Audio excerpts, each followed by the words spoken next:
Good morning, everyone. Eagle X from ATX Eagle X Gaming here today, and I have our market watch for the 17th. If you guys enjoy this content, I really do appreciate it if you could like, comment, subscribe. I haven't shown this off for a while, but you guys are crazy. I'm at 472 subscribers. If you felt I've earned your subscription, I would appreciate if you can click that subscribe button and hit the notification bell while you're at it. That being said, let's start our market watch for today. So, first things first, like, we see the high, we see the low, 1.0, classic collection, but something really notable. Coming up, second most expensive box in the game now is BT5. It's past Double Diamond. It's past 1.5. So if we just take a look here, lots of good staples are in the set. You know, aside from the alt arts, which don't come in the set, you have your defeats sitting at $60 and $70 each. You have your box topper Nokias, you have your All-Star X antibody, but you just have some decent dollar alt-arts overall. Like, the average price is pretty decent. On top of that, like, most of the, not most, but like a lot of the SRs are very playable still. Like your Errata, he doesn't have any other printings, and he is unique to the set, so he's not bad for a box topper. All the other ones have at least seen some type of play at some point. Izzy Mimi probably being the least playable. Tiamat's being 55 cents is crazy cheap. Just need another set with a good Omnimon for him to go up.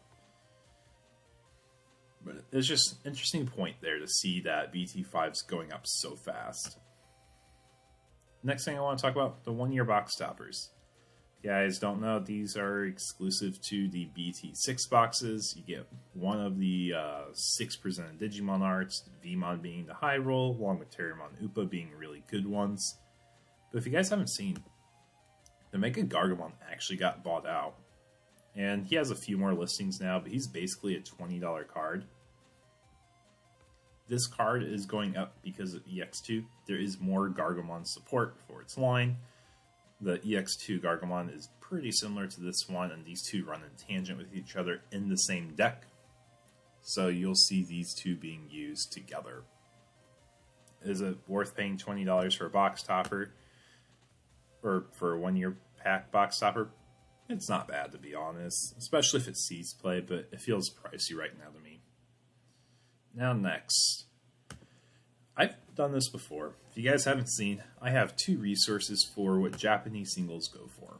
The reason I'm pulling this up is so we are ready for EX2, and we know roughly how much to spend per card.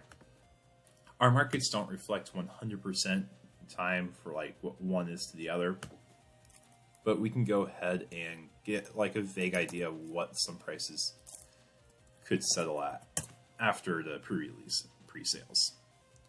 So, as always, we start with getting our yen to dollar conversion.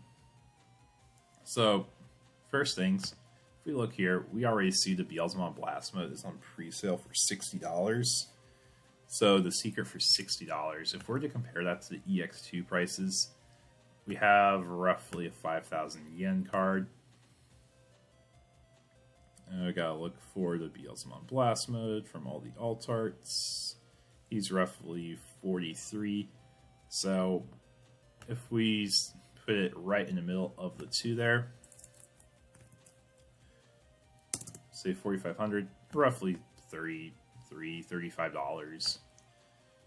So he is a bit higher up right now, but it's pre-sales. His price will probably drop by half if I had to take an educated guess showing some of these resources here. Now, we do know that these Impmons will be going up because they will be used more in this upcoming set.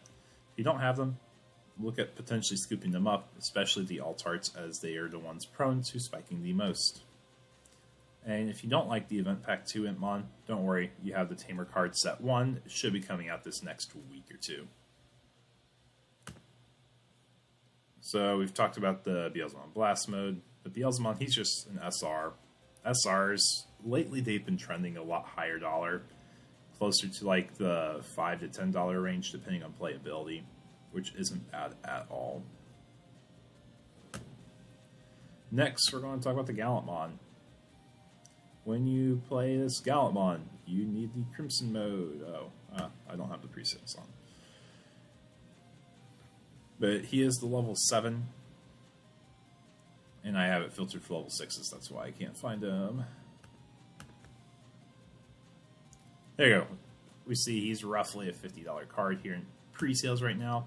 But if we look over in Japan, we see we have roughly 3,500 yen, 3,700 yen. Meet in the middle, roughly 3,600 yen, 3,500 yen. We can see him go for probably roughly $26 based on the precedent market we have. So once again, slashing his price roughly in half. And another card I would definitely consider getting is your Rise Greymons. These are 2 to 4 ofs in the deck. In addition, from Gallantmon's effect, he does raise the DP threshold from being a 2,000 reduction to a 3k, 4k, 5k, potentially more depending on the inheritables of the Gallantmon from the EX2 cards. Next card I want to talk about. Machinedramon gets a lot of support in EX2. But if you guys haven't seen, this was just announced this morning. We got a new Chaosdramon in EX3. So that means Machinedramon's getting more direct support. If you guys haven't read, this can go 1 over Machinedramon like the previous one. Then it has the on-play and when digivolving to place 3 black-red cyborg level 5 sources under it. And then you de-digivolve one of your opponent's Digimon for each card you place under. So it's kind of like Ultimate Flare on a body. It doesn't have the deletion effect though. Then all turns when this would be deleted or returned to hand or deck, you trash 2 sources. So if you build a big Machinedramon stack, then you go into this guy, you actually will be able to stick on the board. If you think Machinedramon sounds like it's up your alley, scoop up these secrets from EX1. We saw how the Vmon rares from EX1 started to go up a lot because they saw playability. It will be similar for Machinedramon.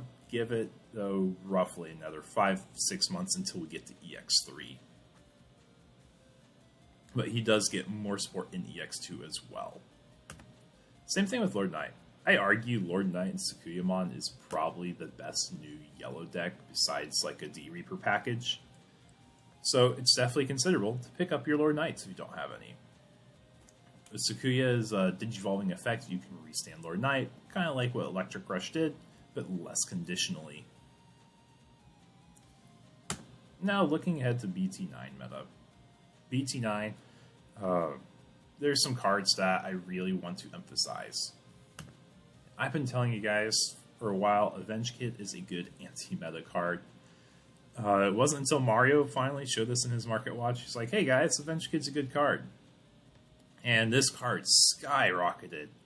People bought Plaza for $65 per copy. It's crazy. But this card is very anti-meta come BT9 because of how popular BL Star is. So I want to watch BL Star even closer now because we saw the counter card spike. So it's only going to be time until the main card itself keeps ticking up even faster, which it has gone up a few bucks since last week. And the list I had presented here was just a way you could splash an Avenge Kid into like yellow hybrid security control. This is one way Japan used it in the last format, and this is probably most popular in security control to prevent deck out, in addition to Susano if they run Susano. You run one of the two, though, to lengthen your deck. So, talk about Avenge Kid. Great card. Keep an eye out if you have this in your binder. He's spiked a lot lately. Then next, I want to talk about some green decks. The first thing I want to talk about for green decks, though, is Mimi. If you intend on playing Grandis Quagamon or any deck that needs her as a fixer, make sure you have your copy. The box topper ones started to spike. All the other ones got bought out recently. It looks like the Mimi's cooled a little bit, the OG art. But I have pulled up here her card number. If you can't tell, she is a core part of all these green decks. Not just Grandis, but even Imperial uses her, Shiva uses her. So make sure you have your staple copies of her. On a similar note, Grand Kuwagamon, the promo, P25.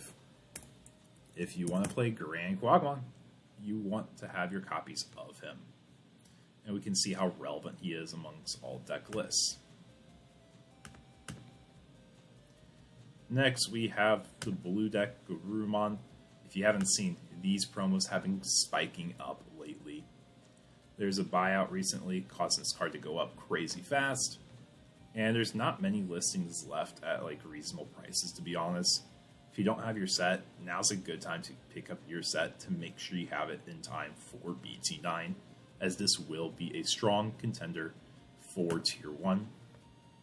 And if you don't believe me, if this card gets played, promo 007 amongst all the blue decks, he's in roughly 19 the Garuru X Antibody decks. And his counterpart, Where Garuru, promo 8, does have 2 other art printings, so it has helped his price a bit. He is the necessary 4 of in basically all these builds, though. We saw like 19 builds have the Garuru, 22 of them have the Where Garuru. He's just like your optimal level 5. He gives you extra checks. He gives you an extra restand, which is why you have like the DP buff Gabus in the level 6 spot, in addition to the search ones.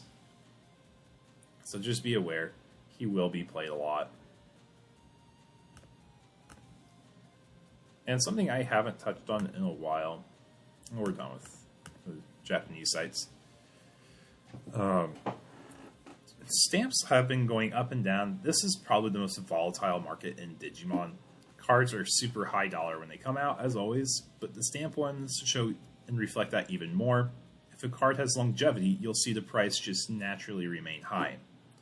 So like the yellow hybrid package has constantly been its high dollar, similar to the X Antibody cards. But if you guys haven't seen, Calling from Darkness, Kinkaku Promote, they have both spiked lately. That's because Purple still plays these cards, so their stamped versions are going to be going up as well, as there's high demand for max rarity, but low supply. And I'm willing to bet, give it time, Garurumon will be in a very similar spot, as it's probably one of the best generic red eggs we have still in Digimon. It's just a draw if you have 6,000 DP or more. But like, if we take a look, Musketeer options are also getting bought out with Avenge Kids. And spoiler alert, guys, Fly Bullet gets an alt art, so don't bother with the pre-release of this one. Because every alt art Japan's got, we eventually have gotten in a very obtainable way for the most part. Happy Bullet Showering, though, on the other hand, we don't get an alt art of this one. So this is one that makes more sense to pick up, but it's not played in 4 of counts. And if we look here at cards that still see play, Cyclomon's always played in black or Greymon, almost always. Jewel Schwarmer, not a bad time to pick it up, because this one doesn't have an altar either. I think we get down here, and there's really not much else that is super notable. Maybe Chaos Dramon, after seeing the support for Machine Dramon today, will cause him to go up more. Just be aware of that, though. And the last thing I want to talk about for today's Market Watch, guys, if you guys haven't seen, July Ultimate Cup has been announced. The July Ultimate Cups are going to be giving the exact same pricing as the previous one. Why do I bring this up? I bring this up because the Ultimate Cup pricing is more than likely going to drop in price as there's more available in the market. So what's going to happen to Demi V eggs? They'll probably go down to this $50 to $60 range. The VMons probably down to the $100 to $120 range. XVs, they're probably going to hold pretty similar. They're already really cheap for what they are, in my opinion. But the Paildramon, he's probably going to go down a bit to like 400-ish. Then the top 3, those are very subjective to change, just because they are very few in printings, and they're not really abundant to begin with. It's like top 8 is not an easy task in any of these tourneys.